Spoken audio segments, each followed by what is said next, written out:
మనం 2-3 రోజుల నుంచి ఎక్కువగా వింటున్నటువంటి ఒక మాట ఏంటి అంటే చైనా నుంచి మరొక కొత్త వైరస్ అనేది వచ్చింది. ఇది ప్రపంచవ్యాప్తంగా మరొకసారి విస్తరిస్తుంది. అందరికీ బాగా గుర్తుండే ఉంటుంది కోవిడ్-19. సో కరోనా టైంలో జరిగినటువంటి పరిణామాలు, లాక్డౌన్ కావచ్చు, అప్పటి ప్రజలు ఎదుర్కొన్నటువంటి సమస్యలు కావచ్చు, ఇవన్నీ చూసాం. మరి ఇప్పుడు ఈ కొత్త వైరస్ ఏంటి, ఇంత సడన్గా ఎందుకు వ్యాపిస్తుంది ఏంటి, సో మరి ఇండియాలోకి వచ్చిందా లేదా, ఇవన్నీ చూడాలి అనుకుంటే వాస్తవానికి ఇండియాలోకి వచ్చింది. ప్రస్తుతం ఈరోజు ఇండియన్ గవర్నమెంట్ ఇచ్చినటువంటి లెక్కల ప్రకారం 5 కేసులు ఇండియాలో కూడా నమోదయ్యాయి. అందులో 2 కేసులు వచ్చి బెంగళూరులో,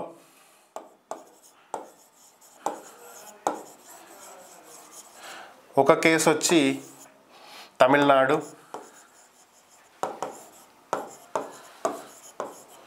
ఇంకొక కేసు కలకత్తా, 2 కేసులు వచ్చేటప్పటికి అహ్మదాబాద్,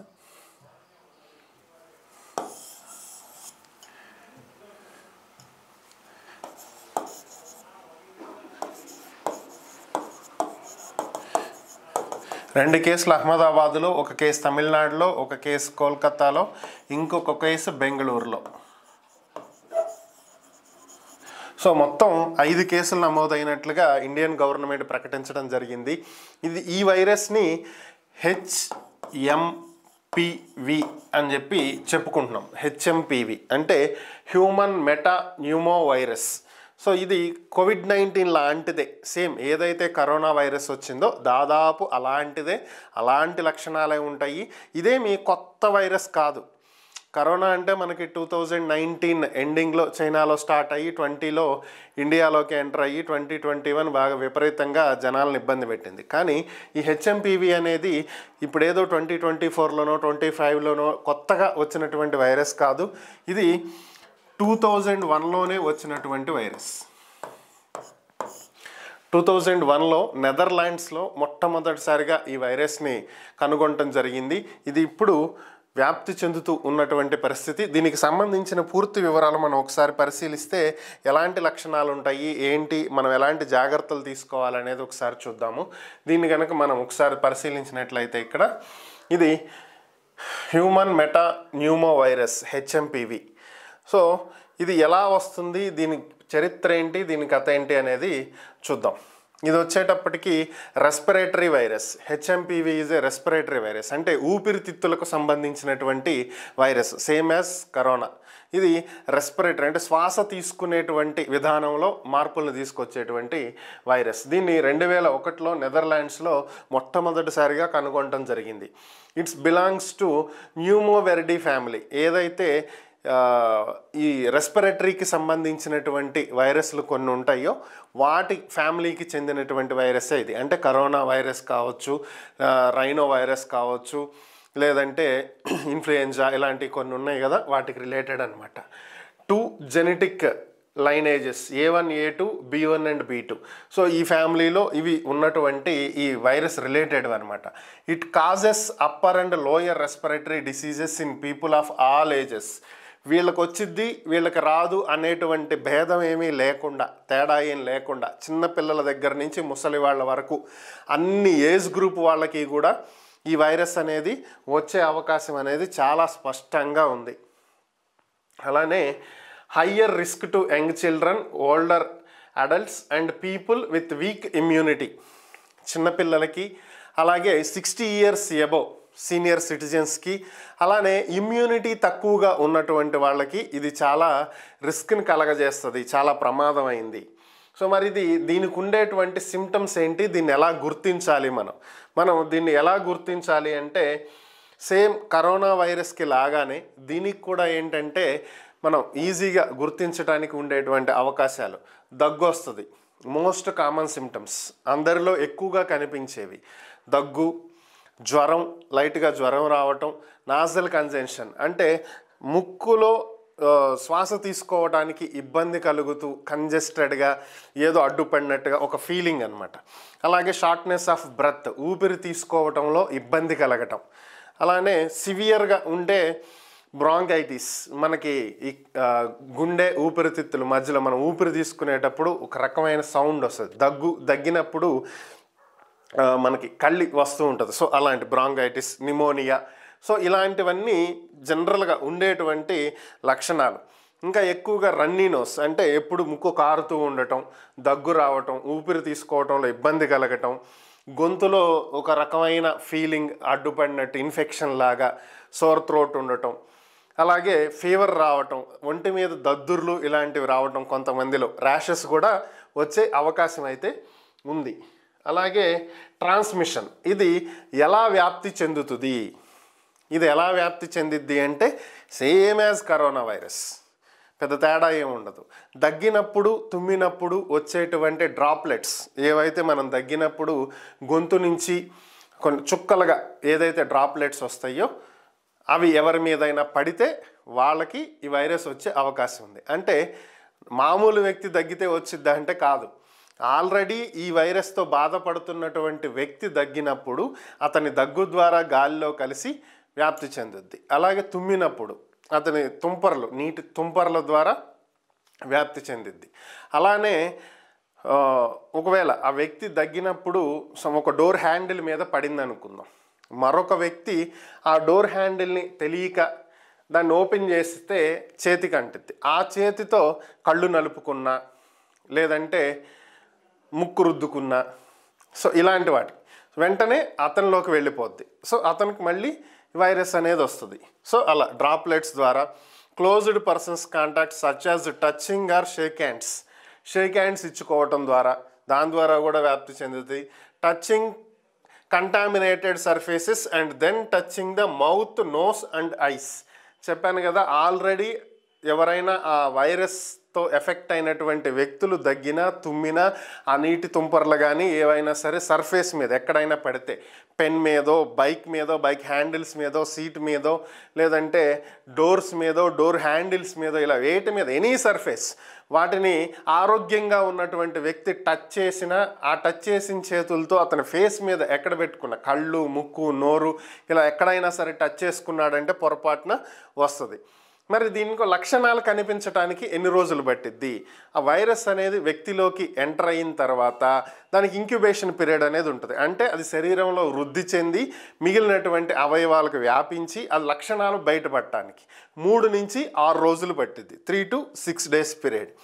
సీజనాలిటీ, ఇది అసలు ఎప్పుడు వచ్చిద్ది ఏంటి? దీంట్లో ఈ విషయానికి వెళ్ళినట్లయితే ఎక్కువగా వింటర్ సీజన్లో విపరీతంగా వ్యాప్తి చెందిద్ది. ఎందుకంటే హీట్ ఉండదు కదా, చల్లగా ఉండటం వల్ల దానికి వ్యాప్తి చెందటానికి చాలా అనుకూలమైనటువంటి సమయం ఇది. కర్మగాలి ఇప్పుడు వింటరే నడుస్తుంది మనకి. ఈ వింటర్ స్టార్టింగ్ నుంచి స్ప్రింగ్ సీజన్ వరకు, అంటే వింటర్ ఎండింగు సమ్మర్ స్టార్టింగ్ మధ్యలో పీరియడ్ ఉంటుంది కదా, అప్పటి వరకు ఇది విపరీతంగా వ్యాప్తి చెందేటువంటి అవకాశం ఉంటుంది.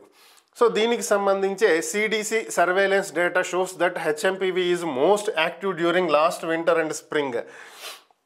సెంటర్ ఫర్ డిసీజ్ కంట్రోల్ వాళ్ళ దగ్గర ఉన్న డేటా ప్రకారం ఇది వింటర్ నుంచి స్ప్రింగ్ సీజన్ మధ్యలో విపరీతంగా వ్యాప్తి చెందేటువంటి అవకాశం ఉంది. ప్రివెన్షన్ ఎలాగూ, దీని నుంచి బయటపడటం అంటే వచ్చిన తర్వాత తగ్గించుకుంటాం కాదు, రాకుండా చూసుకోవటం. Prevention is better than cure. ఏదో వచ్చిన తర్వాత తగ్గించుకునే కంటే అసలు రాకుండా చూసుకోవటం ఎలా?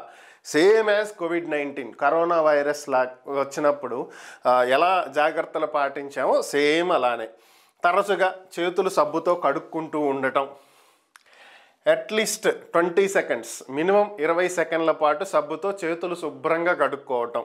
Avoiding touching the eyes, nose or mouth with unwashed hands. చేతులు కడుక్కోకుండా ముక్కులో, నోట్లో, కళ్ళల్లో ఈ వేళ్ళు ఫింగర్స్ పెట్టుకుని రుద్దుకోవటం, టచ్ చేయటం ఇలాంటివి చేయకుండా ఉండాలి.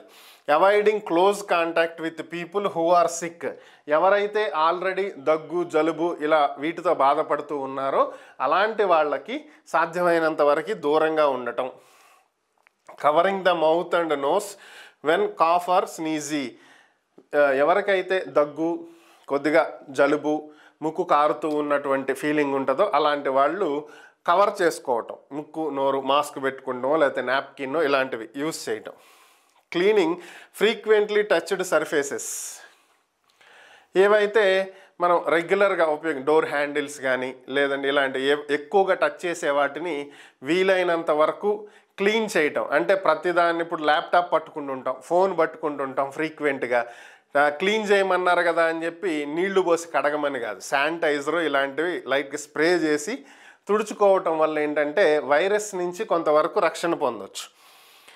Staying at home when sick, జబ్బు పడినప్పుడు అంటే cough, light fever, running nose ఇలాంటివి ఉన్నప్పుడు బయట తిరిగేయకుండా ఐసోలేషన్ అనమాట. నథింగ్ బట్ అప్పుడు ఏదైతే కరోనా వైరస్ టైంలో తీసుకువెళ్ళి రూముల్లో పెట్టేసి 10 రోజులు 14 రోజులు ఇలా ఏదైతే ఐసోలేట్ చేశారో సేమ్ అంతే, ఐసోలేట్ అయితే బెటర్, ఇంకొకరికి రాకుండా ఉంటుంది.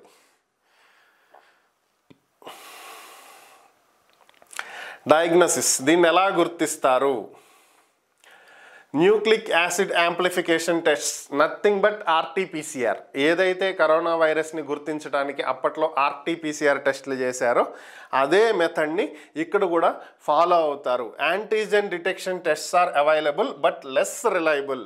యాంటీజెన్ డిటెక్షన్ టెస్టులు కూడా ఉన్నాయి కానీ అవి అంత నమ్మదగినవి కాదు. RTPCR test is the best. Next, seriously antibody test. Antibody టెస్ట్ని కూడా చెయ్యొచ్చు బట్ ఆర్టీపీసీఆర్ టెస్ట్నే నమ్మాలి. ట్రీట్మెంట్ ఏంటి?